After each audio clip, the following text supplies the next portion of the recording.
যদি আজি অসমত অসম চুক্তি উলংঘা কৰাৰ কাৰণে হিন্দু বাংলাদেশীক সংস্থাপিত কৰাৰ কাৰণে অসমৰ থলুৱা খিলঞ্জীয়া মানুহক উচ্ছেদ কৰাৰ কাৰণে যদি কোনোবাই ক্ষমা খুজিব লাগে সেইজন অসমৰ মুখ্যমন্ত্ৰী সৈয়দা হামিদাৰ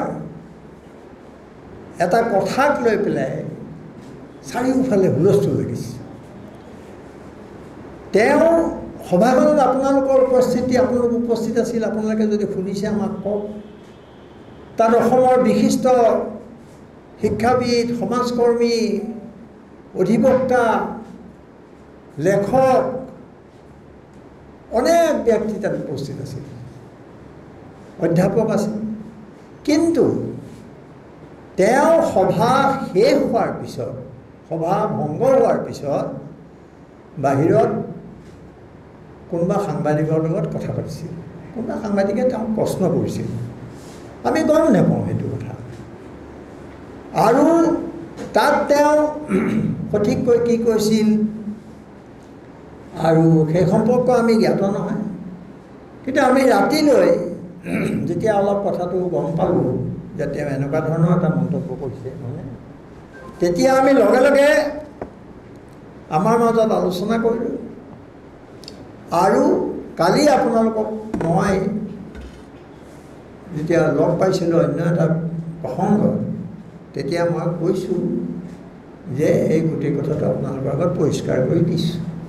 এতিয়া প্ৰশ্ন হ'ল যে নাগৰিক সন্মিলনৰ যি উদ্দেশ্য বা তাত দিয়া বক্তৃতা আৰু পিছত সভাগৃহৰ পৰা ওলাই গৈ সাংবাদিকক দিয়া বক্তব্য বাবে আমি দায়ী নহয়, সেই দায়িত্ব আমি ল'ব নোৱাৰোঁ।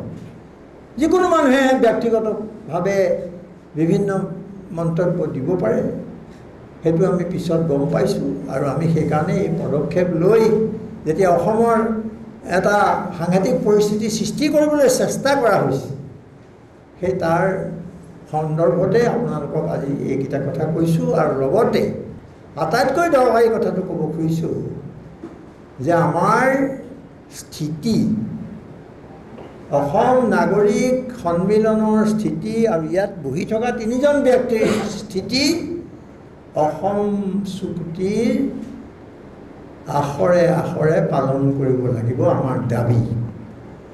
অসম চুক্তি শিলৰ ৰেখা আমাৰ বাবে। 25 মাৰ্চ 1971 ভিত্তিবৰ্ষৰ লগত কোনো ধৰণৰ আপোচ আমাৰ নহয়, এই কথা আপোনালোকক আকৌ দোহাৰিছোঁ। গতিকে এই স্থিতিৰ পৰা আঁতৰি গৈ কোনোবাই যদি কথা কয়, তাত আমাৰ কোনো সমৰ্থনতো প্ৰশ্ন নায়েই, বৰং আমি তাক বিৰোধিতা কৰিছোঁ আৰু আমি তাক সমালোচনা কৰিছোঁ। গতিকে এতিয়া প্ৰশ্ন হ'ল যে 1971 চনৰ ভিত্তিবৰ্ষ সকলো ৰাজনৈতিক দল, গণতান্ত্ৰিক সংগঠন, সেই সময়ত সংগ্ৰাম কৰা আছু সকলোৱে মানি লোৱাৰ পাছত অসমৰ বৰ্তমানৰ মুখ্যমন্ত্ৰী হিমন্ত বিশ্ব শৰ্মা ইমান বছৰ ক্ষমতাত থাকি, অসম চুক্তিৰ দায়িত্বত থাকি, মুখ্যমন্ত্ৰীৰ দায়িত্বত থাকি তাৰ বিৰুদ্ধাচৰণ কিয় কৰিছে, এই প্ৰশ্নটো আমাৰ আছে। তাৰ উত্তৰ লাগিব আমাক। আপোনালোকে সুধিব, আমি কৈছোঁ বুলি ক'ব, আমিতো লগ পাব নোৱাৰোঁ তেওঁ। সেইকাৰণে তেওঁ কাৰ জৰিয়তে হিন্দু বাংলাদেশীক 14 চনলৈ আনি অসম চুক্তিক চৰম অৱমাননা কৰাই নহয়, অসম চুক্তিৰ ওপৰত কুঠাৰাঘাত কৰিছে। আৰু প্ৰশ্ন কৰিছোঁ আমি যে অসম চুক্তিৰ 6 নং দফাৰ বাবে যি ন্যায়াধীশ বিপ্লৱ শৰ্মাৰ নেতৃত্বত যি কমিটি গঠন কৰা হৈছিল, সেই কমিটিৰ প্ৰতিবেদন ক'লৈ গ'ল? সেই প্ৰতিবেদন কিয় আজিও ৰূপায়ণ কৰা নহ'ল? এই প্ৰশ্নটো আমাৰ খুব স্পষ্ট, এইটো আমি ক'ব খুজিছোঁ।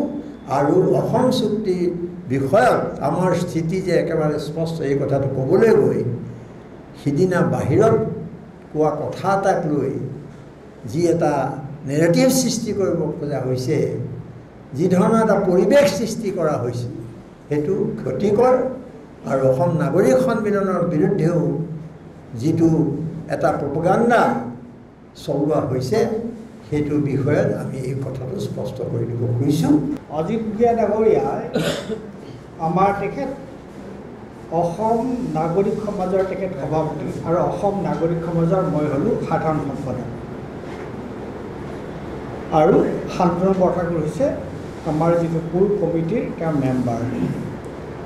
আৰু এতিয়া নতুনকৈ বিভিন্ন যি অসমৰ বিভিন্ন নাগৰিক সমাজক লগ লগাই আমি যিটো কৰিছোঁ সেইটোৰ নাম হৈছে অসম নাগৰিক সন্মিলন। গতিকে অজিতে যিখিনি কথা ক'লে তাৰ পিছত আৰু নতুনকৈ কথা মোৰ ক'ব লগা নাই। কেৱল মই এটা কথাহে আচৰিত পাইছোঁ যে এইটোক লৈ যিটো বিতৰ্ক কোনে কোনে এইটোক লৈ পেলাই বিতৰ্ক কৰিছে সেইটোহে অকণ চিন্তাৰ বিষয়। তেওঁলোকে ভাৰতবৰ্ষৰ যিকোনো ঠাইৰ মানুহ যিকোনো ঠাইলৈ যাব পাৰে। গতিকে তেওঁলোকে অসমত হোৱা যি উচ্ছেদ আৰু অসমত যি ভূমি অধিগ্ৰহণ সেই সম্পৰ্কে তেওঁলোক জানিবলৈ ইয়ালৈ আহিছিল। গতিকে তেওঁলোকৰ এটা টীম গোৱালপাৰালৈ গৈছিল আৰু এটা টীম বৰদোৱাৰলৈ গৈছিল।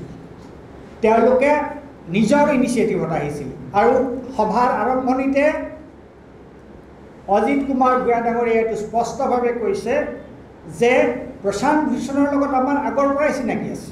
আগতেও আহিছে প্ৰশান্ত ভূষণ জানুৱাৰী মাহত প্ৰশান্ত ভূষণ ইয়ালৈ আহিছিল, তেওঁৰ লগত আমাৰ যোগাযোগ আছে। তেওঁ কৈছিলে যে আমি ইয়ালৈ আহি আছোঁ, আমি আপোনালোকৰ যোগেদি আপোনালোকৰ লগত আমি কথা পাতি বা আমি এখন ৰাজহুৱা সভা তেনেকুৱা কৰিব পাৰোঁ নেকি? আৰু নিশ্চিত ৰূপে পাৰে। গতিকে তেওঁলোক অহাটো এটা বেলেগ কথা। তেওঁলোক কাৰ ইনিচিয়েটিভত আহিছে? তেওঁলোকে নিজৰ ইনিচিয়েটিভত আহিছে, নাম্বাৰ 1। নাম্বাৰ 2, প্ৰশান্ত ভূষণে আমাৰ লগত যোগাযোগ কৰিছে আৰু তেতিয়া আমি অসম নাগৰিক সন্মিলনে এই সভাখনৰ ততাতৈয়াকৈ আয়োজন কৰিছোঁ। আৰু কিবা ইয়াত অস্পষ্টতা আছে নেকি?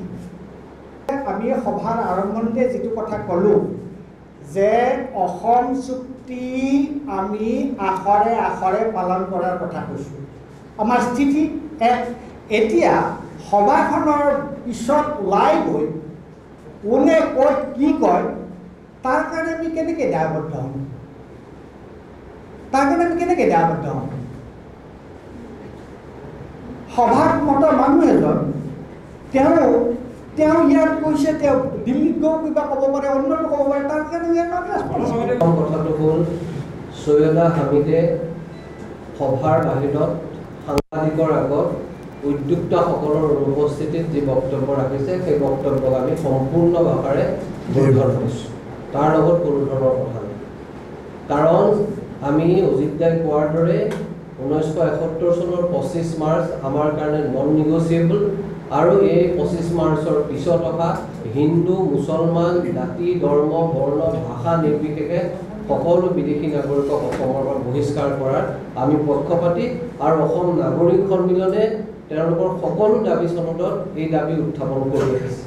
3 নম্বৰ যিটো গুৰুত্বপূৰ্ণ কথা সেইটো অজিত দাই কৈছে, সেইটো মই পুনৰাই ক'ব কৈছোঁ যে অসম চুক্তিৰ 6 নং দফাৰ ৰূপায়ণৰ বাবে ন্যায়াধীশ বিপ্লৱ কুমাৰ শৰ্মাৰ নেতৃত্বত যি সমিতি গঠন কৰিছিল সেই সমিতিৰ যি প্ৰতিবেদন তাত যি অসমীয়াৰ সংজ্ঞা দিয়া হৈছে আৰু তেওঁলোকৰ যি সুৰক্ষাৰ কথা কোৱা হৈছে সেইখিনি অকণো সাল সলনি নকৰাকৈ কেন্দ্ৰীয় চৰকাৰ আৰু অসম চৰকাৰে গ্ৰহণ কৰিবলৈ আমি আহ্বান জনাইছোঁ। সেইটো আমাৰ দাবী চনদত থকা বিষয় আৰু সেইকাৰণে এই 3টা বিষয় স্পষ্টকৈ থকাৰ পিছত ইয়াৰ বিপৰীতে যোৱা সম্পূৰ্ণ সকলো বক্তব্য আমি